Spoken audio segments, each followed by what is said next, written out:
In this video, we'll introduce you to multi-stage experiments and ways of representing them.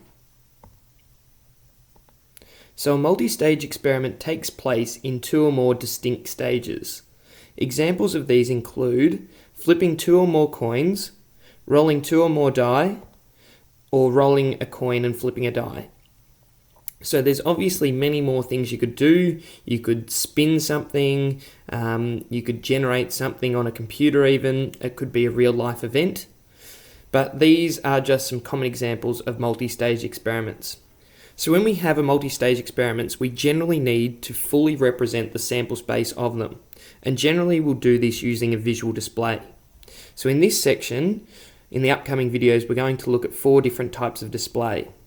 The first will be a Venn diagram, which you can see up in the top right corner, and that represents the sample space with a rectangle and then individual events with a circle. Any overlap is the intersection between those two events.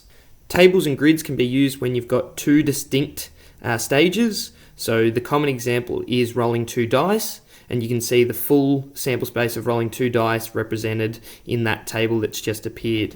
You can also use tree diagrams, which can be used for an unlimited number of stages. So here we've just got 2 coins being flipped. So you can get head and tails on the first, then for the successive event, the next event, you can also get a head and a tail for each of those. Tree diagrams are really useful because you could go to 3 or 4 or 5 or 6 stages and it could just infinitely go on. Finally, we have Carnot maps or probability tables, and these are used to represent 2 events that are in the sample space. So going down the first column, you have event A, and then this cell here in the top left is the probability of A intersecting B, and then you have A intersecting not B. And when you add both of those up, you should get the probability of A. Similarly, the second column has the complement of A, so A dash. So the first cell is the probability of the complement of A intersecting B, and then the probability of the complement of A intersecting the complement of B. And if you add both of those up, you should get the probability of A complement.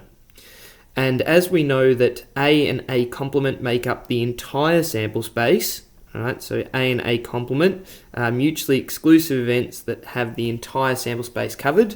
When you add up their probabilities, you get to 1. So the same thing happens for the probability of B and B complement. When you add those together, you also get to 1. So we'll explore that in a bit more depth in another video. So after this video, you should be able to understand multi-stage experiments and know some common examples of them. And you should also be able to recall different visual representations to represent the sample spaces of multi-stage experiments.